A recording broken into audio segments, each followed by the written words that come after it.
Naghihintay pa ang House of Representatives kung kakatigan ba o hindi ang inihain nitong motion for reconsideration sa Korte Suprema. Kasunod ito ng desisyong unconstitutional ang Articles of Impeachment na inihain ng Kamara sa Senado laban kay Vice President Sara Duterte. Pero pagtitiyak ng tagapagsalita ng House Prosecution Team, hindi ang Kamara ang magiging dahilan ng constitutional crisis. Ibig sabihin, anuman ang final ruling ng Korte Suprema sa impeachment ni VP Sara, susundin ito ng Kamara.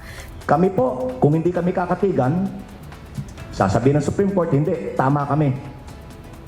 Hindi ko namin susuwayin yan. Susundin namin yan. The House will not cause the constitutional crisis.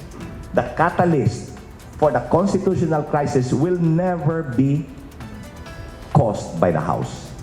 Gayunman, sakaling manatili ang desisyon ng Korte Suprema, ipinunto ng abogado na mahihirapan na ang proseso ng initiation o pagsisimula ng impeachment sa House of Representatives. Ito ay dahil sa mga idinagdag na hakbang sa proseso ng impeachment ng Supreme Court.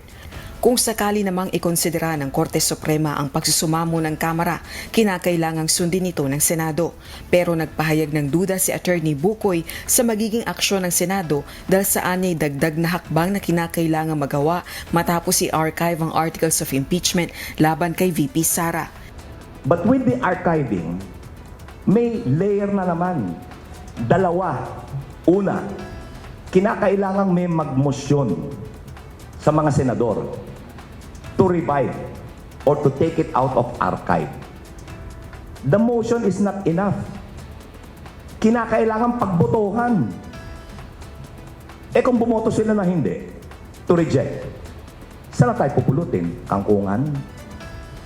Anuman ang kahinatnan ng impeachment case, pagtitiyak ng Kamara, hindi ito titigil sa pagkamit ng pananagutan, lalo na sa usapin ng umano'y irregularidad sa paggamit ng confidential funds ni VP Sara. But in terms of transparency and accountability, sa pagkakaintindi ko ay hindi yan hihinto. Nauna nang iginiit ni Bicol Saro Party List Representative Terry Ridon na naniniwala itong maire-refile ang impeachment case laban kay VP Sara pagkatapos ng February 5, 2026. Rosa Licoz, UNTV News and Rescue. Diyos ang aming sandigan, serbisyo publiko ang aming pinahahalagahan.